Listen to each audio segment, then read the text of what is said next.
Le 20 janvier 2026 restera une date marquante dans cette phase de poule de Ligue des Champions UEFA. Au mythique Santiago Bernabéu, le Real Madrid CF a infligé une démonstration de force à l'AS Monaco, balayant son adversaire sur le score sans appel de 6-1. Cette victoire impressionnante ne se résume pas seulement aux chiffres du score, elle témoigne d'une équipe madrilène retrouvée, agressive dans son jeu, créative dans ses phases offensives et résiliente après une période de tension et de critiques autour du club. Alors que la saison européenne battait son plein, ce match est devenu un tournant à plusieurs niveaux. Non seulement il consolide la candidature du Real à une qualification directe pour les huitièmes de finale, mais il envoie également un message clair à toute l'Europe. Les Mérengues ne sont pas seulement là pour participer, ils sont là pour imposer leur force collective et individuelle. Un début tonitruant, Mbappé punit son ancien club. Dès l'entame de la rencontre, le Real Madrid a montré ses intentions. À la 5e minute, Kylian Mbappé ouvrait le score, punissant dès les premières secondes son ancien club formateur avec une finition froide et précise, servie par Federico Valverde. Quelques instants plus tard, à la 26e minute, Mbappé doublait la mise, cette fois sur une belle combinaison avec Vinicius Junior, consolidant une avance prématurée qui mettait Monaco en grande difficulté. Le choix de l'attaquant français d'exécuter son ancien club n'était pas anecdotique. Il a passé une partie de sa jeunesse à Monaco avant de poursuivre sa carrière professionnelle. Le voir marquer 2 fois contre ses anciens partenaires a donné une dimension supplémentaire à ce match, presque un défi personnel transformé en performance collective. Un Real complet, variété, rythme et maîtrise tactique. Mais le Real n'a pas seulement compté sur Mbappé. Dès le retour des vestiaires, l'équipe a enchaîné les actions et les buts, montrant une profondeur tactique impressionnante. Franco Mastantuono, jeune prodige argentin, marquait le 3e but à la 51e minute après une passe décisive de Vinicius Junior, alors que le match n'était plus qu'une formalité pour les hommes de Madrid. La domination madrilène se poursuivait avec un but contre son camp de Thilo Kehrer suite à un centre dangereux de Vinicius qui faisait passer le score à 4-0. Cette action illustrait la capacité du Real à mettre une pression constante, même dans les enchaînements apparemment sans danger, forçant l'erreur et créant des occasions nettes. Vinicius Junior, une performance de gala. La soirée a été particulièrement brillante pour Vinicius Junior. Le Brésilien n'a pas seulement été impliqué dans la construction des actions, il a également été l'auteur d'un but d'anthologie, après un numéro individuel concluant par un tir puissant dans le coin du but. Il avait déjà été vivement critiqué par certains supporters après une prestation moins convaincante en Liga, mais ce soir-là, il a totalement fait taire les sifflets, prouvant sa valeur en Champions League. Selon des analyses d'après-match, Vinicius a créé plusieurs occasions nettes, offert plusieurs passes clés et a littéralement dynamisé l'attaque madrilène par sa capacité à faire basculer le jeu d'un côté à l'autre du terrain, créant du danger dans toutes ses prises de balles. Bellingham clôture la fête, alors que Monaco pensait avoir réduit l'écart sur une erreur madrilène à la 72e minute, but de Jordan Teese, l'entrée en jeu et l'impact de Jude Bellingham ont mis fin à toute tentative de retour. À la 80e minute, Bellingham concluait la soirée en ajoutant le 6e but, complétant ainsi une performance collective remarquable. Bellingham a été l'un des éléments les plus constants du Real, offrant présence physique, intelligence de jeu et finition clinique lorsqu'il a eu l'opportunité de conclure l'action. Cette capacité à maintenir un rythme élevé jusqu'à la fin du match est l'un des facteurs qui rendent cette victoire si complète et impressionnante. Sport small, organisation tactique, un Real à plusieurs visages. Ce succès n'est pas uniquement le fruit d'un trio offensif talentueux. Il est le reflet d'une organisation tactique mûrement pensée et remarquablement exécutée. Les milieux comme Valverde et Camavinga ont parfaitement équilibré entre phase offensive et transition défensive, permettant au Real de garder une cohésion essentielle, même après avoir pris une avance importante. Managing Madrid. De plus, l'utilisation des ailes avec Güler, Vinicius et Mbappé a créé des déséquilibres constants, forçant la défense monégasque à reculer et à compenser, ce qui a ouvert des espaces exploitables dans l'axe. Cette capacité à varier les trajectoires d'attaque a donné au Real une palette offensive difficile à contenir. Un message fort pour la suite de la Ligue des Champions. Cette victoire 6-1 donne au Real Madrid non seulement 3 points, mais une position de force dans la phase de groupe avec 15 points au classement, au même niveau que les leaders et bien placé pour une qualification directe pour les huitièmes de finale sans passer par les barrages. La performance peut aussi être vue comme une réponse après une récente période de tension pour le club, notamment la démission ou le remplacement de l'entraîneur précédent, une situation qui avait créé des doutes du côté des supporters. Dans la foulée, ce match est apparu comme une affirmation collective et individuelle pour les Madrilènes, prouvant qu'il reste l'une des forces les plus redoutables d'Europe. La victoire écrasante du Real Madrid face à l'AS Monaco ne peut pas être comprise uniquement à travers le score. Ce 6-1 est avant tout le résultat d'un projet sportif clair, d'une lecture tactique supérieure et d'une gestion parfaite des temps forts et des temps faibles.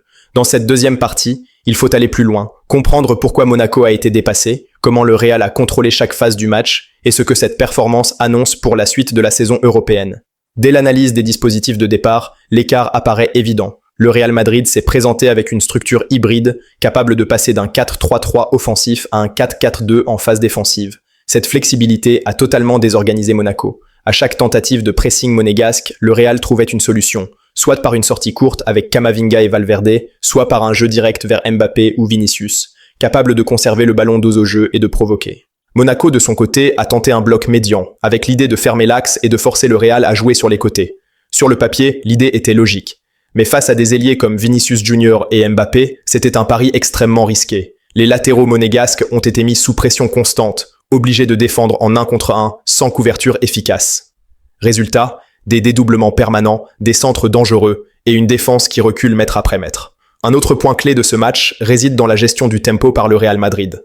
Contrairement à certaines rencontres où l'équipe madrilène peut se montrer trop verticale, ici elle a alterné phase de possession longue et accélération soudaine. Cette variation a épuisé Monaco mentalement. Quand Monaco tentait de ressortir, le Real coupait les lignes de passe. Quand Monaco reculait, le Real installait un siège méthodique autour de la surface. Le rôle du milieu de terrain a été fondamental.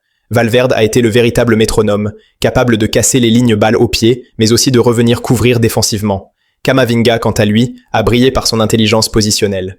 Toujours bien placé pour intercepter, toujours disponible pour relancer proprement. Ce duo a neutralisé toute tentative de transition rapide monégasque. Mais le symbole de ce match reste sans doute la maturité collective du Real Madrid. Même après avoir mené largement au score, l'équipe n'a jamais relâché son intensité.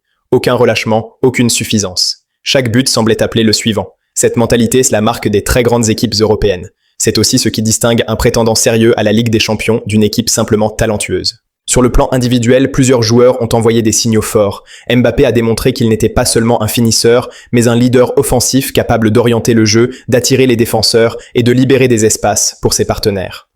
Vinicius Junior, souvent critiqué pour son irrégularité, a livré une prestation complète. Dribble, passe décisive, repli défensif, efficacité devant le but. Ce match pourrait marquer un tournant dans sa saison.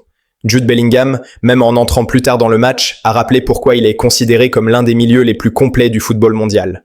Son but n'est pas anodin, il vient récompenser une attitude irréprochable et une lecture du jeu exceptionnelle. Il ne force jamais, il choisit toujours le bon moment. C'est une qualité rare à son âge. Du côté de Monaco, ce match doit être analysé sans complaisance. L'équipe n'a pas démérité dans l'intention, mais elle a été dépassée dans l'exécution. Le manque d'expérience à ce niveau s'est fait sentir. Trop d'erreurs individuelles, trop de pertes de balles dans des zones dangereuses et surtout une incapacité à gérer la pression constante du Real Madrid.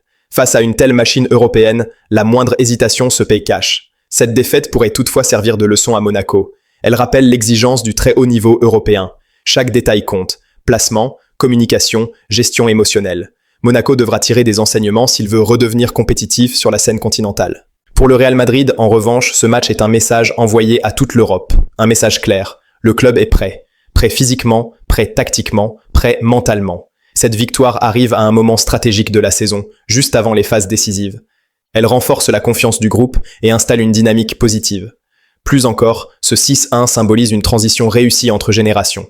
Le Real n'est plus dépendant d'une seule star. Il s'appuie sur un collectif équilibré, mêlant expérience et jeunesse, discipline et créativité. C'est cette alchimie qui fait la force des grandes campagnes européennes.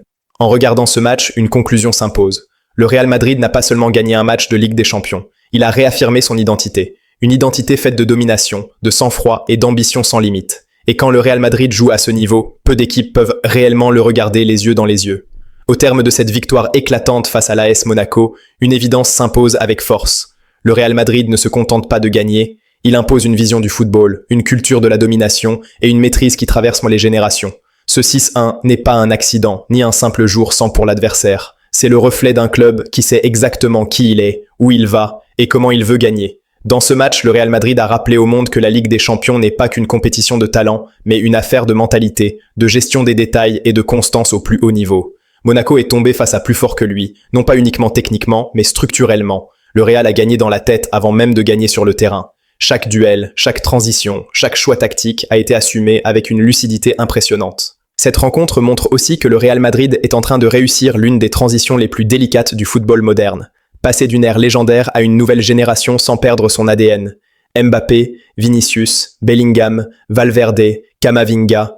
Ces noms ne sont plus de simples promesses, ils sont déjà des références. Et derrière eux, un cadre institutionnel solide, une exigence permanente et une culture de la gagne transmise de saison en saison. Ce match face à Monaco est également un avertissement pour le reste de l'Europe.